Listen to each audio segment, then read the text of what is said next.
Question number 52.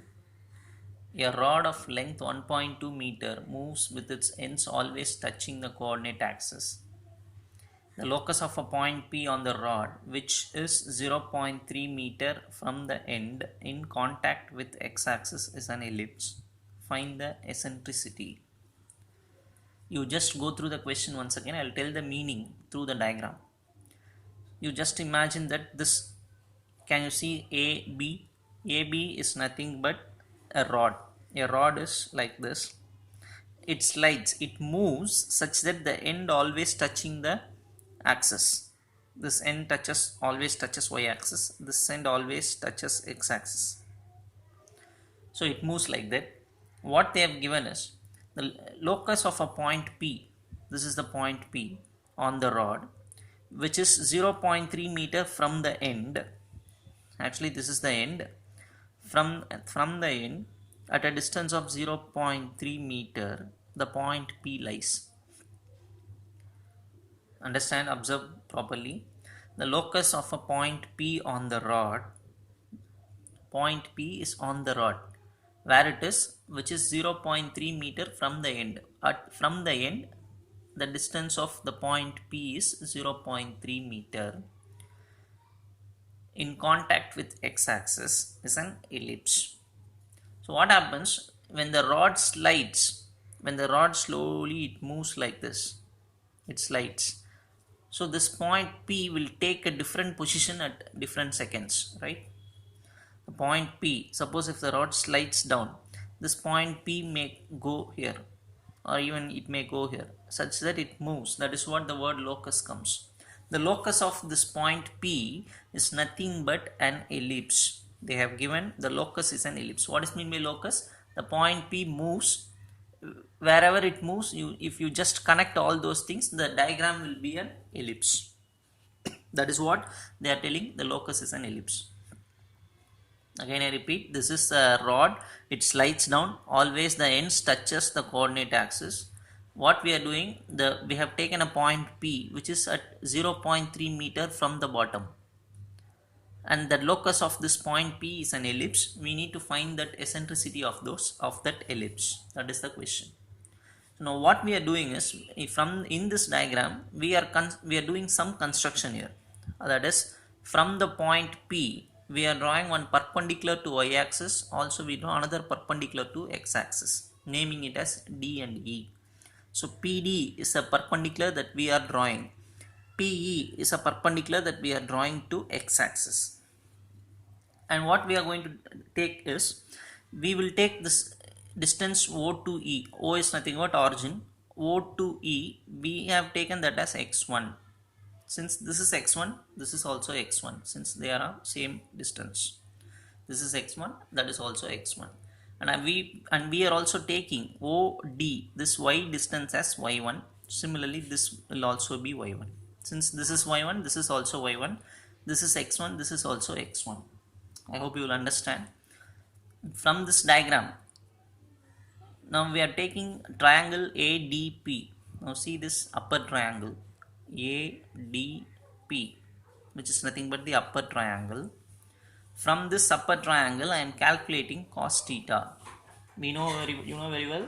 Cos theta formula is adjacent side by hypotenuse side. Cos theta formula is what? Adjacent side by hypotenuse side. Now can you tell in this upper triangle which is adjacent side and which is opposite side, which is hypotenuse? We know very well, we have taken angle theta here. So since this is theta, the side which is opposite to theta is called opposite side. We know very well this is 90 degree right angle. The side which is opposite to that is hypotenuse. The remaining side is adjacent side, right?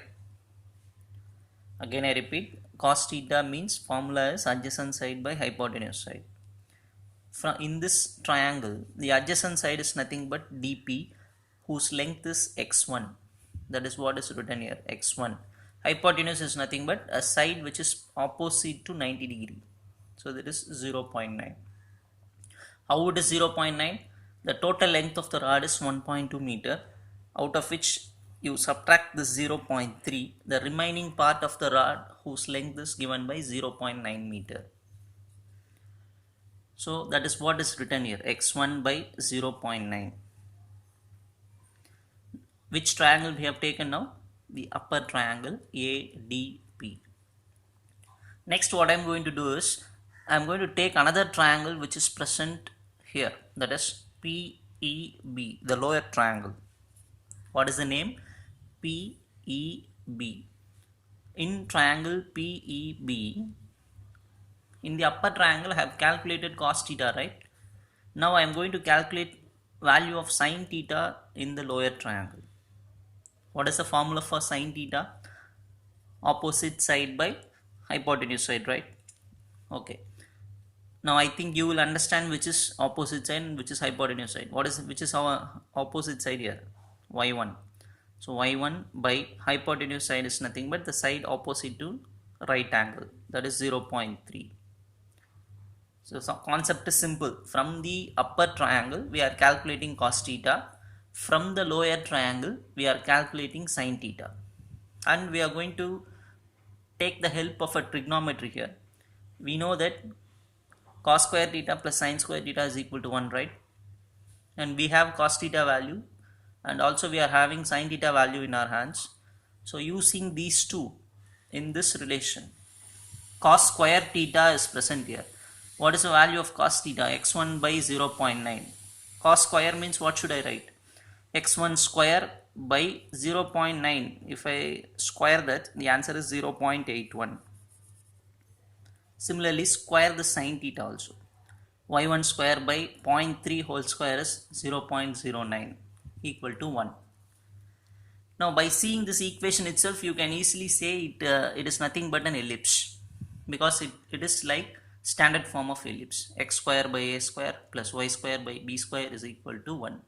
Even in fact it is given in the question itself. The locus is an ellipse they have given. Only our aim is to find the eccentricity. So now we got the ellipse equation, right? That is the locus is an ellipse. It is given to us. Now we got that ellipse equation. What is our aim? Our aim is to find the eccentricity value. What is the formula that we know? E is equal to s root of 1 minus b square by a square. So write that formula here and substitute the values. That's all. B square means what? Where to take b square and a square? This is an ellipse, we know. See, this number is called a square because this is the bigger value. Bigger value should be taken as a square and smaller value should be taken as what? B square. So yeah, just substitute the values here. Cross multiply and simplify. Cross multiply and simplify means what? 0.81 should be taken here and then subtract 0.09, so that you will be getting 0.72 by 0.81. Again here I am going to multiply and divide by 100. That is just into 100 and into 100. What happens? It becomes 72 by 81. 81 we can take square root, it will become 9. 72 is written as 3 root 8. Don't ask how, sir. You should know root 72 can be splitted as 9 into 8, out of which 9 is taken outside the square root. 9 is taken outside the root. 3 root 8 by 9. Cancel these two. So it becomes 3 in the denominator. Once again 8 can be written as 2 root 2. Is it right? 8 can be written as 2 root 2. Will you agree? 8 is equal to square root of 4 into 2. This is nothing but 2 root 2. So what is the value for eccentricity? 2 root 2 divided by 3. Hope you will understand this. In each and every problem you should understand the diagram carefully. You should know the meaning. You should be able to tell the question through the diagram. Then the answer becomes simple.